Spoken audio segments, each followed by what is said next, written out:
I had one quick little announcement that I wanted to bring to everyone's attention, that Dr. Lee, earlier on this year, successfully completed her specialty exam and is now a board-certified surgeon and a diplomat of the American College of Veterinary Surgeons. So we're very, very proud of her for that, and look forward to expanding on the services that we can offer with our board. So yeah, tonight she's just going to give us an update on the use of the Lameness Locator that we purchased at the end of 2014 and have put to pretty extensive use over the last year. We did have a little intro session earlier this spring at the Ag Society that some of you probably were able to come to. And if not, if you want more of the background information, that can be found on our website. But she's just going to give us a little update on what we found with it. So here you go. Thank you, Kirby, and yes, I will try to be very quick here. We just wanted to address it again because we got it, like Kirby said, this technology in December, and so we've had the opportunity to use it quite extensively over the last year. So many of you have probably experienced it if you brought your horse in for a lameness exam. I'll highlight just quickly how it works for those of you that haven't. What it is there's 3 sensors that go on the horse, one on the head, one on the pelvis, and one on the right front foot. And the one on the foot is just telling the system what foot is on the ground at each time. But the one on the head and the pelvis measure the movement of the head and the pelvis up and down. So you can imagine a sound horse, with each stride, the head should go up and down the same amount. And in a lame horse, it will go up and down a different amount on the lame leg versus the sound leg. You can go ahead and advance the slide there. And so the system will indicate for us if the horse is lame, what leg it's lame on, and also if it's the impact or the push-off phase of the stride in which the horse is lame. So what it gives us is a readout like this, and you've probably seen this on our tablet computer. And so for the forelimbs, you get a starburst pattern like this. So if all of those blue lines are pointing down toward the left, that's a lameness on the left front. And with those numbers on the forelimb, anything over 6 is going to be a lameness. So we look at that mean number. So this horse has a 21 and an 18, so obviously over 6, and that's a lameness. The hind limb pattern is slightly different. The next slide. And so if we look on the left side, that's the left hind, and the right side is the right hind. This horse obviously has a lot more going on the left hind, and its numbers in the hind limb, anything over 3 is a lameness. So this horse has a 6.9, so that's calling a left hind limb lameness. We can also use this when we're lunging the horse, but you have to compare lunging to the left versus lunging to the right, because there's going to be some asymmetry that's involved if the horse is leaning into the inside of the circle. So if we compare, we want to see symmetry, lunging to the left versus lunging to the right. So if we had this pattern that we can see up here, lunging to the left on the left and lunging to the right on the right, we should see this symmetrical pattern like we see up here in a sound horse. So what I wanted to talk about tonight is how the places in which we felt this has been most useful when we've been using it over the last year.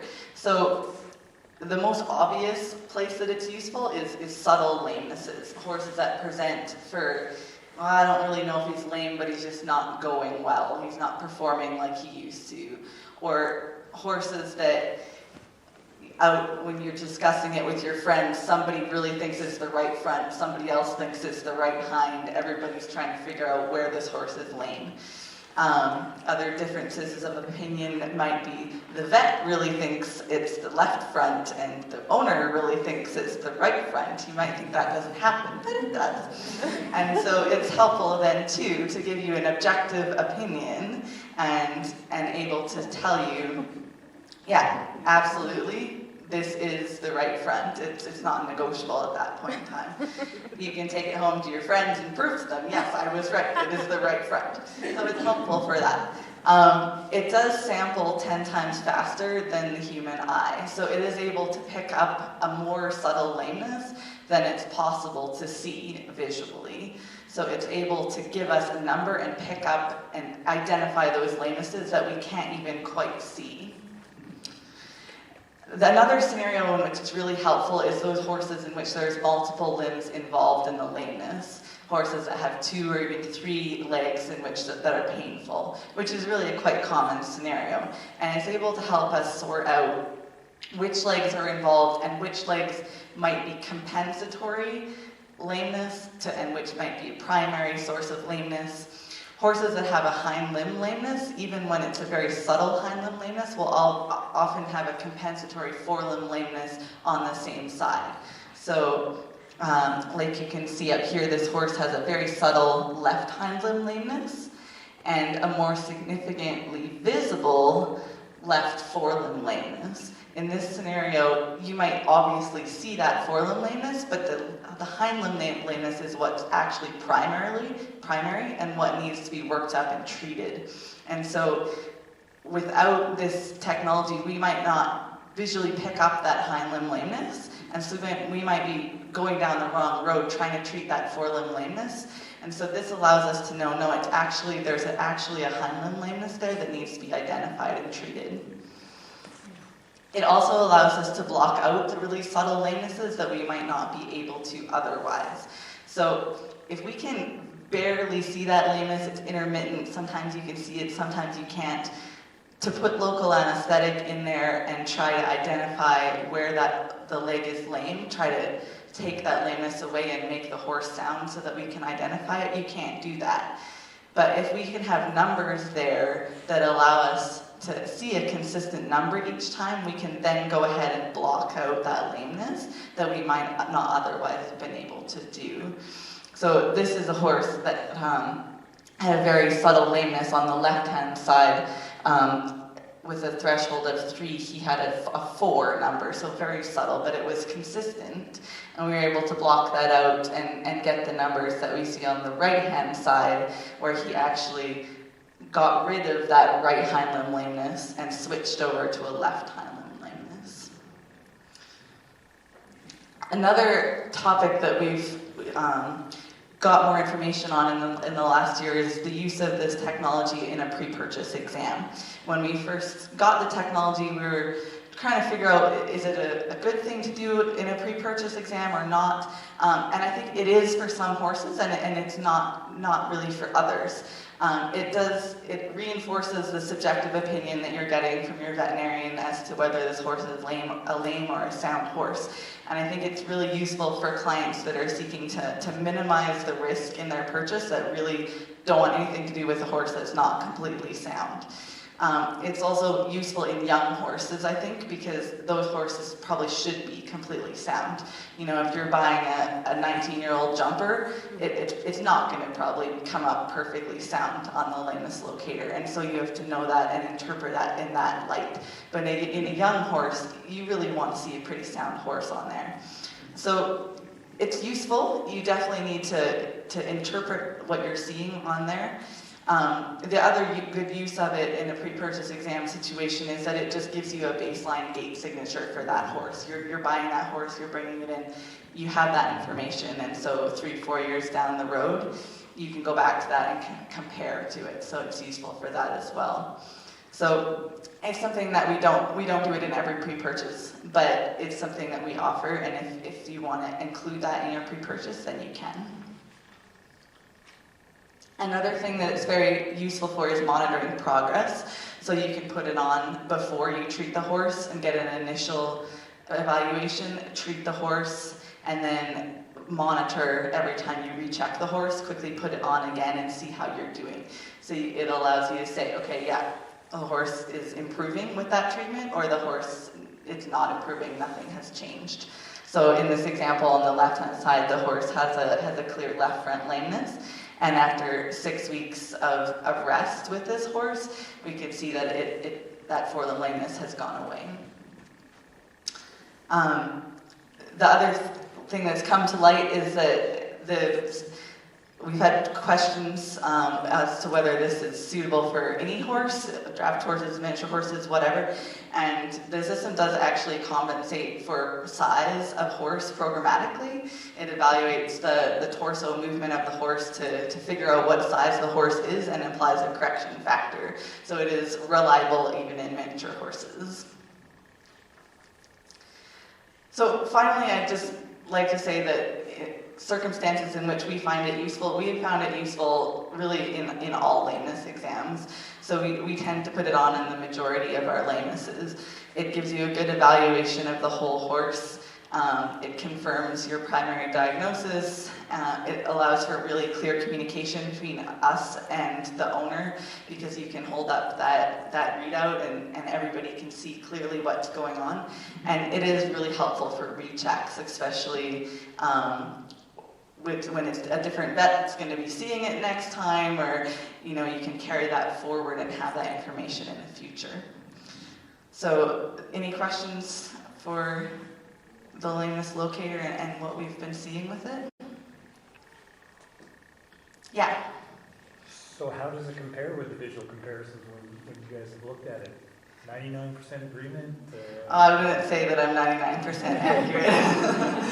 Yeah, it definitely keeps us honest, and in the majority of cases you'll look at the horse and you'll say, yeah, it's that leg, and that's going to agree with you. But there's definitely a lot of horses where it's so subtle, and it's a hind lammus, is it the right, is it the left, and it's very subtle, and so we'll look at that, and we'll look at the readout and interpret it and use both of those opinions together. Mm-hmm. Two questions. One is, I take it this thing is portable, right? Yes. Yeah, we just have it in a little briefcase and just one little sensor in 3 places and a little tablet computer. So we do it on farms and everywhere. It just, as long as you have a place where you can trot the horse, then you can use it. And you use it mostly at the trot? Yeah, it's all at the trot. Yeah. Yeah. When you say it's in a straight line at the trot, how do you figure that out when a horse is normally lunged at a vet check or trotted on gravel or? Yeah, and so you can use it in a straight line, but you can also use it in the lunge. That's what I was kind of talking about. You have to compare lunging to the right to lunging to the left. But as long as you do that, you can definitely use it at the lunge. And as far as the surface, you type into it what the surface is, whether it's a soft or hard surface, and it automatically changes its readout based on that surface. So. How does it kind of decide what's a normal gait for a horse or not? So it also throws out every stride that's not within 10% of the mean of the other strides. So if the horse is goofing off and throwing its head around or whatever, it'll throw out those strides and only pick the strides that are within the 10% of the mean. So that's really helpful for some horses as well. So it's not comparing it to what's average for any horse. It's comparing one side to the other. So in that horse, if that horse is sound, it should be the right side should be the same as the left. And so if it's not, that's what it's calling an asymmetry in that particular horse.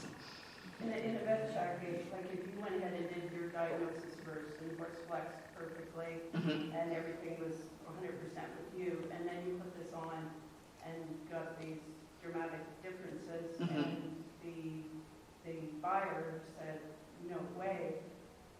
How do you kind of balance that?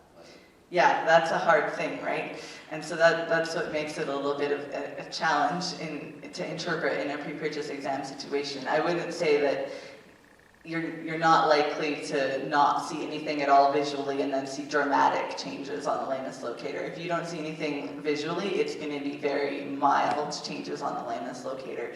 And so we're going to discuss that with the buyer and say, okay, I'm not seeing anything. There's mild changes on the readout that may be significant. It may be something that's very mild and it may become more significant in the future. Or if it's that subtle, it may just be that that's the way that horse moves. It has a bit of an asymmetry and it's not a true lameness and not going to affect its performance. So again, that's going to come down to the risk tolerance of the buyer and how much of a perfect symmetrical gait that they're looking for. So it's, as with all pre-purchases, it becomes a discussion with the buyer of their level of risk tolerance and what they're looking for. In your experience, how many have walked away after seeing I have not had one that's walked away after a visually sound horse that has a few changes on a pre-purchase or on a lameness locator. I've definitely had a couple of pre-purchases where I've seen a subtle lameness that's been supported by the lameness locator report, and even that I've seen a left hind and the lameness locator picks up that left hind and also a right front, that's not resulted in a purchase, but probably wouldn't have even without the lameness locator. It just kind of supports the whole situation, I think.